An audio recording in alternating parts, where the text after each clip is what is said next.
Good டேங்க. Doctor Anand ENT hospital கோயம்புத்தூர்லேருந்து நிறையா பேசிகிட்டு இருக்கோம். ஆக்சுவலாக அப்புறம் நிறைய பேர் வந்து சடனாக மூக்கு ரொம்ப வீங்கி வராங்க ஆக்சுவலாக. ஸோ தொடவே முடியாது, பார்த்தா ரெட்டாக மாறிடும். ஸோ என்ன காரணமே தெரியாது, வந்திருப்பாங்க. பயங்கர ஃபீவர் வேறு வந்துடும். சம்டைம் குழந்தைகளுக்கே வரும், மூக்கு பயங்கரமாக வீங்கிடும். ஸோ ஹிஸ்ட்ரி பார்த்தீங்கன்னா சுகர் பேஷண்ட்டாக இருப்பாங்க.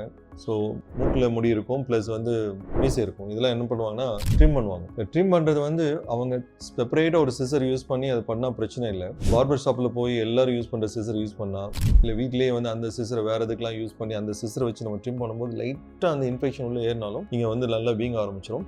அப்போ சீல் பிடிக்க ஆரம்பிச்சு மூக்கு நல்லா பல்ஜ் ஆகிடும். சில பேருக்கு அப்படியே வீக்கம் ஏறி மேலே செல்லுலட்டின்னு சொல்லுவோம், மேலே பிரெயினுக்கே ஸ்ப்ரெட் ஆகும். ஏன்னா இங்கேருந்து கனெக்ஷன் மூளைக்கு இருக்கும். ஸோ அதனால் வந்து கண்ட சிசர் வச்சு ட்ரிம் பண்ணுறது அட்வைஸ் பண்ணுறதில்ல. நீங்கள் நிறைய வந்து இந்த மிஷின் இருக்குது, நேசல் ட்ரிம்மர் வந்திருக்கு, அதெல்லாம் நான் ப்ராப்பராக வாஷ் பண்ணி யூஸ் பண்ணிக்கலாம். இல்லை ஒரே சிசர் ப்ராப்பராக வச்சுக்கோங்க, அது வேறு எதுக்கும் யூஸ் பண்ணாதீங்க. அதை வாங்கி அதை இதை வெட்டுறது, கயிறை வெட்டுறது, அந்த புக்கை கட் பண்ணுறது, அந்த மாதிரி பண்ணாங்கன்னா அது பிரச்சனை வர ஆரம்பிக்கும். ட்ரிம்மிங் பண்ணுறது இஸ் ஓகே. ஏன்னா ரொம்ப முடி இருந்தாலும் அதுவும் இன்ஃபெக்ஷன் ஆட்டோமேட்டிக்காக கிரியேட் பண்ணும். அதனால் முடியை கட் பண்ணிக்கிறது நல்லது தான். பட் ஆனால் அதுக்குன்னு செப்பரேட்டாக சிசரை யூஸ் பண்ணிக்கோங்க.